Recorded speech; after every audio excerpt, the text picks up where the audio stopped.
ये देखिए अंदर से क्या निकलेगा।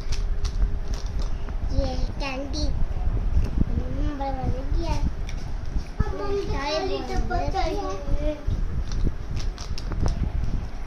मैं से इतनी ज़्यादा मैंने कहा वो लोग खा लिया कितने निकले 1 2 3 4 फोड़ने के लिए हम इनको साइड पे रख देंगे और इसके डिब्बे को भी इसको हम बंद करके इसके साथ रख देंगे। ये हमारे पास स्ट्रॉबेरी है, ये आइसक्रीम थी, अब ये स्ट्रॉबेरी है।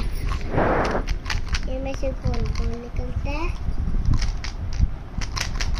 ये सारे हैं, इनमें से बहुत ज़्यादा निकले पर ये स्ट्रॉबेरी है। ये है तरह के 1 2